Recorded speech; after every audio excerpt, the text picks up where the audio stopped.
Je travaille avec des gens dans le milieu hospitalier, des infirmières qui s'intéressent à la fin de vie. Donc, est-ce que j'ai raison de penser que si je suis auprès d'une personne qui est en fin de vie, elle m'a parlé de ses peurs, est-ce que je peux dire que même si je sais que vous avez peur de partir, que voilà, et même si moi je sais aussi que je ne sais pas comment vous aider, nous nous acceptons et nous nous aimons comme nous sommes, c'est-à-dire est-ce qu'on peut faire comme un triangle? Je ne sais pas si c'est clair. Pas tout à fait. J'aurais besoin que vous me disiez plus. Par exemple, vous êtes en soins palliatifs. Oui. D'accord. Il y a un personnel soignant qui est là et la personne va parler du fait qu'elle avait peur de mourir, etc. Bien. Donc, est-ce que si moi je suis ce personnel soignant, je peux dire, donc quand je fais du tapping, même si je sais, Madame Martin, que vous avez peur de mourir, que vous souffrez, que vous êtes mal à l'aise avec ça, et même si moi je ne peux rien faire, nous nous acceptons mutuellement et nous nous aimons tels que nous sommes, c'est-à-dire de faire comme un cercle. Est-ce que ça c'est plus clair? Oui, oui, je comprends.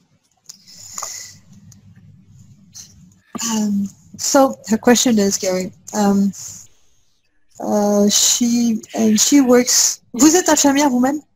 Non, moi je suis plutôt un accompagnant dans la CNV, la communication non violente et le toucher relationnel. So she helps some nurses who work in a special clinic where people are reaching their end of life, and she would like to know if she can help them to help people who are passing away and with their fear of dying.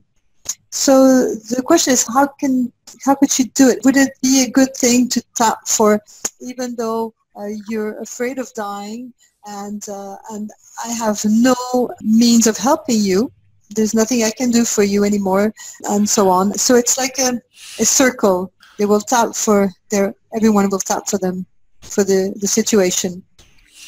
This is the kind of area where EFT can be of immense value. C'est un domaine où le EFT peut avoir une valeur inestimable. However, it needs to be customized to the dying person. Mais bien sûr, il faut l'adapter à la personne qui est en train de mourir. Many times they have regrets in their life. Souvent, ces personnes ont des regrets par rapport à leur vie. And these, of course, are specific events. Et bien entendu, ces regrets sont des événements spécifiques. And you can start using EFT on these specific events and they'll have peace on them. Vous pouvez faire de l'EFT pour ces événements spécifiques et ça leur apportera la paix. And the more you do, the more peace they will have. Et plus vous ferez cela, plus ils ressentiront la paix. And the ultimate goal here is to die in peace. Et le but final ici, c'est de mourir en paix.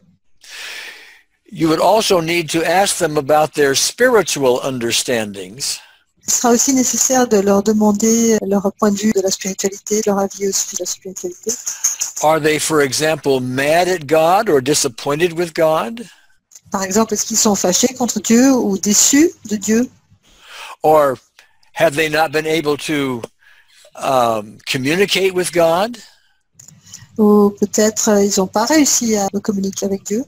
These are just some of many issues that can come up out of the proper conversation with the dying person.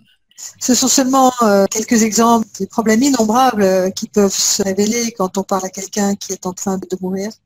And as they bring these up, these all become tappable issues. Et quand ces choses remontent, on peut évidemment bien sûr les tapoter.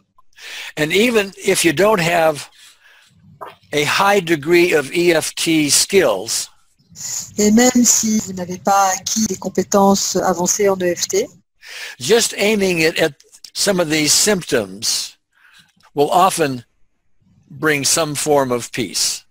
de faire de l'EFT pour quelques-uns de ces symptômes va déjà leur apporter une forme de paix. Okay. So I hope that helps. Je comprends la réponse et en même temps, comment vous dire, moi c'est aussi sur l'impuissance du personnel soignant à trouver les mots pour accompagner ou la forme de présence à avoir.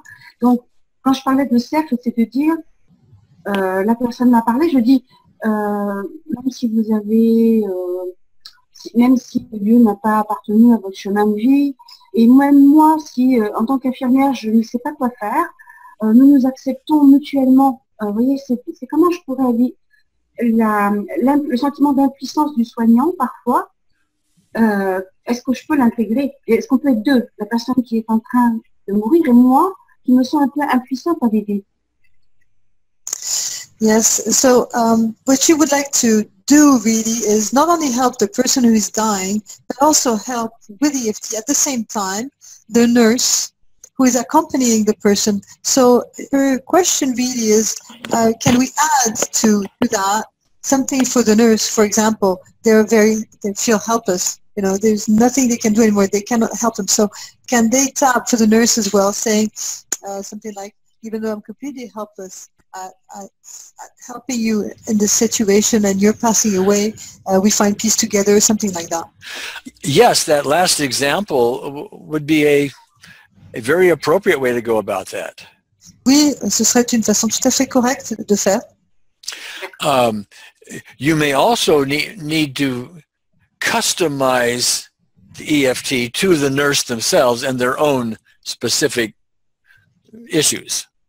Mais vous devrez également faire de l'EFT très spécifiquement pour l'infirmière, pour chaque infirmière individuelle, pour s'adresser à ses problèmes à elle.